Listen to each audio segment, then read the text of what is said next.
India unlimited in digital news चॅनलमध्ये सगळ्यांचं स्वागत आहे. एस रविराज रवींद्र तांगो शिंदे, एक कार्यकारी अभियंता, सेवानिवृत्त आणि एक तांत्रिक सल्लागार, व्यावसायिक क्षेत्रामध्ये आणि अध्यक्ष महाराष्ट्र ऑल इंडिया कामगार सेना, महाराष्ट्र म्युनिसिपल कर्मचारी युनियन, महाराष्ट्र अभियंता असोसिएशन, स्टेम प्राधिकरण युनियन, परिवर्तन कामगार सेना नाशिक आणि महाराष्ट्र एस टी महामंडळ कर्मचारी युनियन, महाराष्ट्र पोलीस कर्मचारी युनियन, ह्या आपल्या प्लॅटफॉर्मवर आपण सगळ्यांच्या युनियनच्या प्रस्तावना करतो. तर मी काही मिनटापूर्वी एक विशेष बातमी केली होती, जे आपण 6 महिने सातत्याने कर्मचाऱ्यांच्या थकीत देण्याबाबत आंदोलन करत आलो. होळीच्या दिवशी आत्मदानाचं आंदोलनाचं केलं, इशारा दिला आणि महापौर, ठाण्याच्या प्रथम नागरिक महिला महापौर पिंपळकर मॅडम गायकवाड यांनी माझ्या विविध येणाऱ्या पत्रानुसार तात्काळ दखल घेऊन ठाण्याचे पालकमंत्री तथा उपमुख्यमंत्री महाराष्ट्र राज्य यांच्याशी विचारविनिमय करून कामगारांचे जे काही थकीत तिसऱ्या हप्त्याचे देणे होतं ते देण्याचे आदेश आयुक्तांना त्यांनी दिले आणि महापौरांनी त्याची अंमलबजावणी प्रशासनाला करायला सांगितली. त्यामुळे मी विशेष बातमीद्वारे त्या सगळ्यांचा आभार मानले, गौरव केला. परंतु हा जो थकीत वेतनाचे पैसे त्यांनी 30 तारखेला, मार्च एंडच्या 30 तारखेला, 30 तारीख 31 तारीख म्हणजे मार्च एंड, आणि मार्च एंडमध्ये बँका एक दिवस अधिक बंद असते आणि अचानक लागून आलेल्या सुट्या, ईद आली, हनुमान जयंती काल झाली, आज आहे गुड फ्रायडे. गुड फ्रायडे म्हणजे येशू ख्रिस्ताचा दुःखाचा दिवस. येशू ख्रिस्त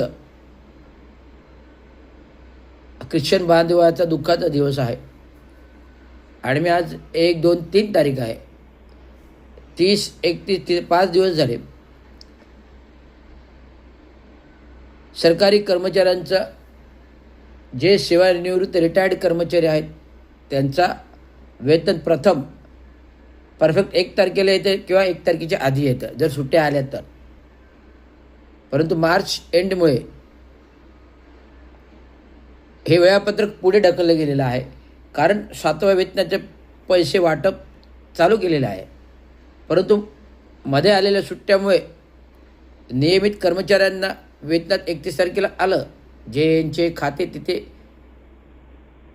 महानगरपालिकेच्या बँकेशी जुडलेले आहेत, पण काही खाजगी बँका ज्या आहेत जसं आमच्यासारख्या, आमच्या अजून ज्यांचे बाहेरील बँकांचे नोंदणी आहे त्यांचे जवळजवळ 750 ते 1000 मेंबर्स सेवानिवृत्त आहेत आणि त्यांची खाती 7व्या वेतनाचा फरक लोड केला नव्हता परवापर्यंत. म्हणजे मी काल परवापर्यंत माहिती काढली, ते मला 2 दिवस लागेल. आजच्या दिवसातही मला वाटतं ते काम चालू आहे आणि मी जे काही बातमी व्हायरल केली काही तासाभरापूर्वी, त्याच्या अनुषंगिक प्रशासनातील अधिकारी कामाला लागले. अरे, आपण हा विचार केला नाही की सुट्ट्या लागलेल्या आहेत, त्यामुळे कर्मचाऱ्यांचं वेतन आधी डिपॉझिट करायला पाहिजे होतं, पेन्शन आधी डिपॉझिट करायला पाहिजे होती, सेवानिवृत्त कर्मचाऱ्यांची नियमित वेतन डिपॉझिट करायचं. परंतु मार्च एंडमुळे हा वेतन गेला. आता जो उशिराने होत होता आता पुढच्या आठवड्यात जवळपास 10 तारखेला होईल. जर वेतन 10 तारखेला गेलं आणि आत्ता 7व्या वेतनाचा फरक अजून जर अकाउंटमध्ये येत नाही तर वेतन उशिरा लागल्यामुळे 7व्या वेतनाचं तेवढं काही महत्त्वाचं नाही, ते कधीही येऊत, कारण तो फरक आहे 7व्या वेतनाचा. परंतु नियमित वेतन, पेन्शन हे कर्मचाऱ्यांना 1 तारखेलाच देते, 1 तारखे सुट्टी आली तर 1 तारखे आधी येते. परंतु हे न आल्यामुळे महिलांचा जो घरगरशीचा खर्च असतो 1 तारखेनंतर नियमित, महिलांनी काही काही बँकेकडून वस्तू घेतलेल्या असतात, त्यांचे हप्ते द्यायचे असतात. ह्या गोष्टी सगळ्या दुर्धर घरातल्या गोष्टी असतात आणि त्याचं अर्थक कारण या वेतनावर अवलंबून असतं. कारण हे वेतन आपण घरामध्ये देतो आणि बाकीचं आपलं जे काही समाजसेवक राजकारण बाहेरच्या गोष्टीतून करत असतो, तो घराचा आणि वेतनाचा आणि घराचा काही संबंध येत नाही. पण जेव्हा ही वेळ येते की मार्च एंडमुळे वेळ कालावधी लागणार आहे, अजून 1 आठवड्यात जास्त, त्यामुळे अचानक ही परिस्थिती उद्भवली की घर कर्ज कसं करायचा हा महिलांपडचा प्रश्न म्हणजे माझ्या घरातला प्रश्न उद्भवला. त्यामुळे 2 दिवसावरून सातत्याने घरातील कुटुंबियाच्या बोलणी खातोय. अरे तुम्ही एवढं नेतेगिरी करता, समाजसेवा करता, कार्यकारी अभियंता राहिलात, तुमचं काय आहे की नाही आणि वेतन अजून काय येत नाही. म्हटलं मार्च एंड आहे, येईल, पण एकाच दिवस ठीक आहे उशीर, पण डायरेक्ट 7 दिवसांनी वेतन येईल याच्यामध्ये कुठे चिंता काळजी वाटू लागली. त्यामुळे पूर्ण बँकिंग व्यवहार बिघडले आणि 7व्या वेतनाचे व्यवहार पण बिघडले. त्यामुळे मी तात्काळ ही बातमी त्याच्यासाठीच केली. मी जरी महानगरपालिकेचा कार्यकारी अभियंता राहिलो आहे, लोकांना वाटत असं की रवींद्र शिंदे गडगंज आहे. रवींद्र शिंदे एवढा गडगंज आहे की खाऊन पिऊन सुखी आहे. परंतु मागील कोविडपासून 5 वर्षाच्या कालावधीमध्ये रवींद्र शिंदेंवर जो अन्याय केला, कार्यकारी अभियंतापदावरून 2 वेळा निलंबित केलं, कामं काढली, दुसऱ्या खात्यात बदली केली. कारण प्रामाणिक काम करणारा अधिकारी खोट्या कामांवर प्रकाश टाकतो, बोलतो. त्यामुळे या खोटं काम करणाऱ्या कुठेतरी अडवणूक करण्यासाठी विनाकारण निलंबन, कुठलाही इश्यू नाही भ्रष्टाचाराचा, काय नाही, आणि खोटं काम मार्गी लागावं म्हणून, ते खोटं कामाच्या अडचणी येऊ नये म्हणून प्रामाणिक अधिकाऱ्याला निलंबन हा एक महत्त्वाचा भाग आहे. त्यामुळे मी सांगू इच्छितो, या सर्वस्व जबाबदार जे कोणी आहे, रवींद्र शिंदेचं नुकसान करणं, रवींद्र शिंदेवर दुर्धर परिस्थिती निर्माण करणं, रवींद्र शिंदेला त्या काळात कोविडमध्ये आत्महत्येस प्रवृत्त करणं, या संपूर्ण गोष्टी घडल्यामुळे मी सरळ महासंचालकाकडे ॲट्रॉसिटीचा गुन्हा दाखल केलेला आहे की माझा गट तणाव निर्माण केला, आत्महत्यास प्रवृत्त करण्याचं इथपर्यंत मजल गेली. परंतु आज माझ्या छोट्या मुलीकडे बघून मी माझा निर्णय बदलला, डोळ्यातून आसू आली घळाघळा. त्यामुळे ह्या गोष्टी कुठेतरी रक्ताशी निगडीत आहेत. जेव्हा कुटुंबावर आच येते, मी सांगतो राजकीय लोकांनी याचा धडा घ्या. तुमच्यावर अजून वेळ आलेली नाही आहे. तुमच्यावर जेव्हा ईडीची धाड पडेल ना, ITची धाड पडेल, SITची धाड पडेल, तेव्हा तुम्हाला संकट काय असं माहिती होईल.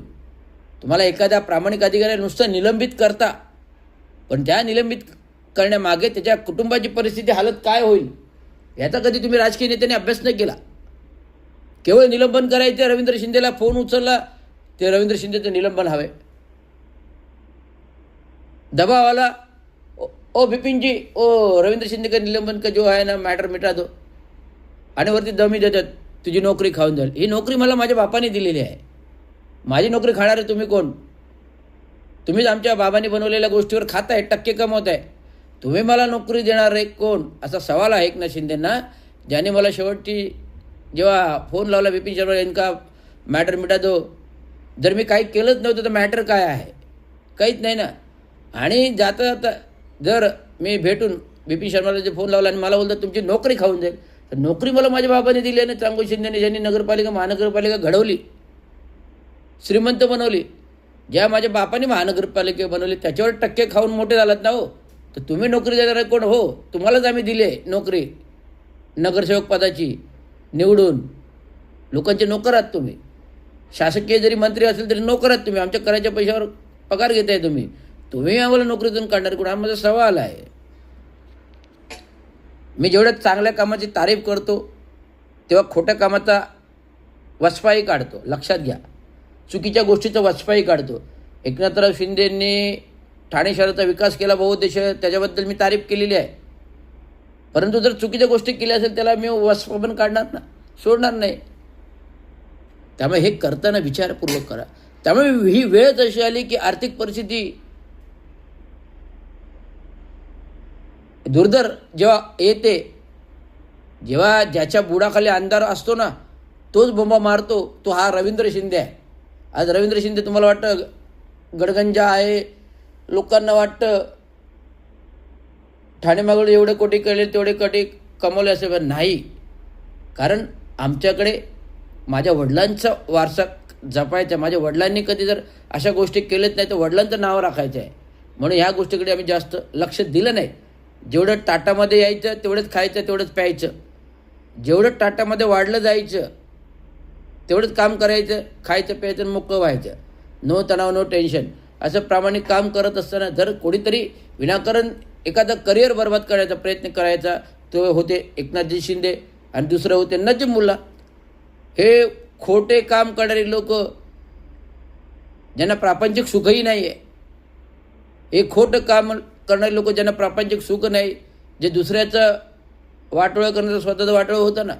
भले मी किती नगरसेवका लोक तेव्हा गडगंज माया कमवा, सुख आहे का? नाही आहे ना. ते सुख रवींद्र शिंदेकडे आहे. रवींद्र शिंदे मस्त काम करतो, सामाजिक आलं की शांत झोपतो, पहाटे उठतो, परत त्याचं पहाटे काम चालू होतं. अशा प्रकारचं रवींद्र शिंदेचं काम करणं. रवींद्र शिंदे कोणाचा तणाव घेत नाही, उलट तणाव दुसऱ्यावर देतो.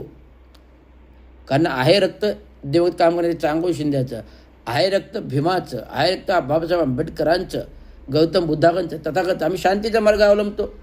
जोपर्यंत कोणी पायाला पाय लावत नाही तोपर्यंत आम्ही कोणाच्या पायाला पाय लावत नाही. जर पायाला पाय लावला तर ते भारी पडणार. एवढंच सांगू. धन्यवाद. जय विजय महाराष्ट्र. आणि आत्ता जे 2 तासाभरापूर्वी बाईट केली होती त्याच्या अनुषंगिक बोलतोय की हे बाईट केल्यानंतर तत्काळ सर्व अधिकाऱ्यांची चळबिचळ झाली, फोनाफोन झाली. उपायुक्त, मी ऑफिसमध्ये कार्यालयात तात्काळ गेलो, उपायुक्त मला बाहेर भेटायला आले, मिटिंग सोडून भेटायला. शिंदेजी तुमचे पैसे आम्ही उद्याच्या उद्या लोड करायला सांगितलेले आहेत, काही टेन्शन घेऊ नका. हे ॲक्शनची रिॲक्शन आहे. जर मी आज बोललो नसतो तर वेतन अजून 10 तारखेपर्यंत आलं नसतं. आज बोललो म्हणून तात्काळ उपायुक्त उठून आले बोलायला माझ्याशी. मीटिंग सोडून 10 नंतर बाहेर आले. शिंदेजी काही चिंता करू नका, तुमचे उद्याच पैसे अकाउंटमध्ये खात्यामध्ये येतील.